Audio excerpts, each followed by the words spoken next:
Hello mga kids, nandito po tayo sa Prayer Mountain. Po si Mike Chila uli. Ito po yung basketball court namin dati, no? Ito kami naglalaro kapag may sport fest sa Bible School. Ito yung stairway to heaven.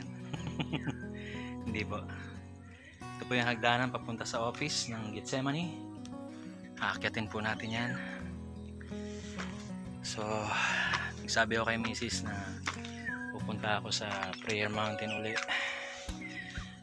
Double purpose. Pupunta ako sa Prayer Mountain and then sa bakasyon ng bahay ng aking biyanan, which is pinakita ko na nga sa inyo po kanina. Ito pong nasa likod ko sa itaas, yan po yung Bible School. Yan po yung mga rooms kung saan kami nag-aaral. Yan. Ito namang puti ay office po yan ng Prayer Mountain, ano. Diyan po tayo magre-register. Ayan. Ayan, ganda. You see that?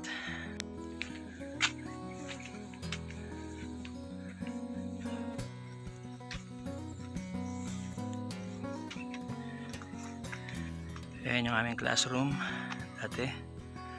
Ayan. Pero ngayon tao dito.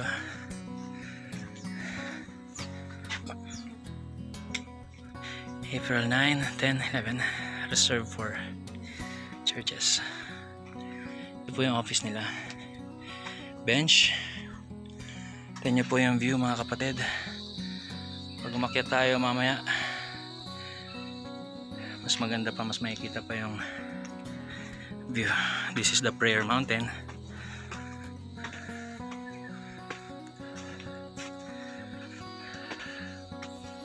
Maraming puno ng mangga dito. Ito yung canteen.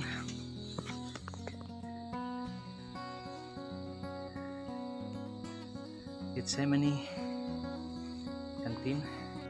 And this is the beautiful view, guys. Beautiful view of Prayer Mountain. Nandito po ako sa Prayer Mountain, Montalban. Gethsemane Prayer Mountain is the swimming pool, pero sa ngayon hindi siya ginagamit. Ito yung parking area, at the same time ay basketball court, at ito rin po yung canteen or cafeteria na pwede mag-order. Yan yung sa gawing kanan ko, mga kapatid. Hopefully may tao. Kung wala, okay lang. Ito naman po yung Gethsemane Chapel. And sa harapan may tower. Diyan po pwede mag-pray. Diyan sa tower na yan. And marami pong mga cottages sa ilalim ng punong mangga. Yan, marami yan. Hanggang doon sa taas. Ito yung field kung saan kami exercise, sport fest at iba pa. Ayan si Daddy. Daddy, hello. Kala ko sino eh. Kamusta, Daddy? Ito po si Daddy, ang nagdadrive ng pickup, 4x4 pickup. At kapag nahuli ka, iwan ka sa gitna. Iwan ka sa Pacific. Hindi na 4x4 yun. Ano pa, hindi na kami makakuminsan, hindi na kami makaskat eh. Ay, hindi na? Hindi na 4x4 yun. Hindi na 4x4? Pinamenta na. Binibenta na. Tapos papalitan ng bago, Daddy? Hindi, pinalitan. Yan nga rin palit. Alin? Yan hindi 4x4. Pero kaya. Kaya mo. Hindi mahirap na. Pagkarga ko nga to para mabigat. Nahihirapan pa siya. Kailangan ng bagong 4x4. Wala eh. Pero matagal na rin nag-serve yun, ano? Oo. Anong gagawin mo, Daddy? At 10 taon yun eh. Tapos palitan. Kailangan mo tulong? Sama mo? Ako lang. Diyan si Brother Ed. Ano? Brother Henry? Brother Ed. Brother Ed? Nandyan po. Anong project nyo ngayon?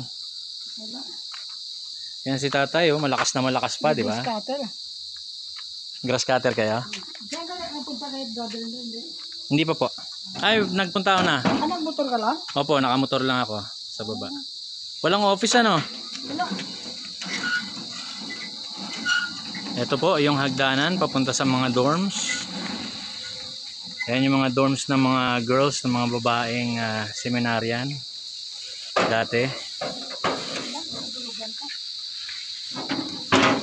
Ano kaya dad? Kaya. Tulong? Sige, yak na. Sure ka? Okay Tara. lang, dandahan lang. Ilan taong ka na daddy? 79. 79, biruin mo yun oh. Anong sikreto? Anong sikreto? Bukod kay Lord. 79 mga kapatid oh. Ang lakas pa oh. Ilonggo yan si Daddy, Ilonggo. Ito po yung Prayer Mountain mga kapatid. Look at the Prayer Mountain. This is the Prayer Mountain. Ayan.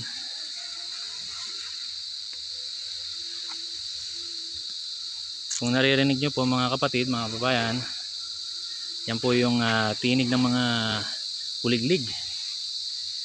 Ayan. Do you see that?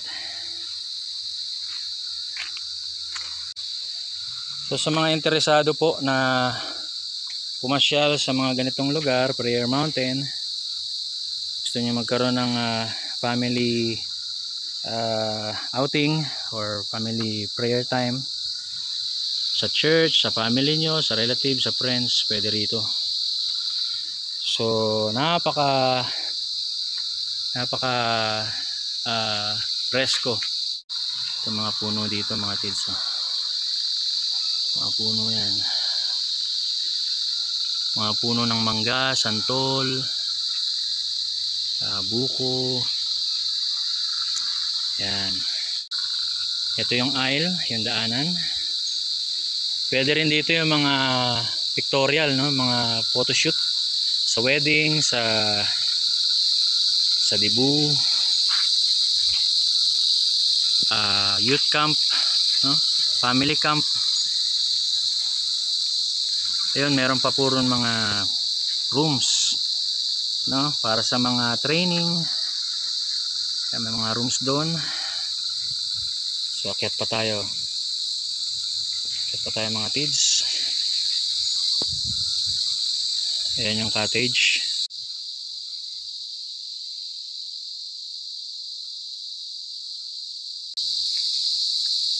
Sige po, ipagpatuloy natin ang paglalakad dito sa bundok sa Gethsemane. Itong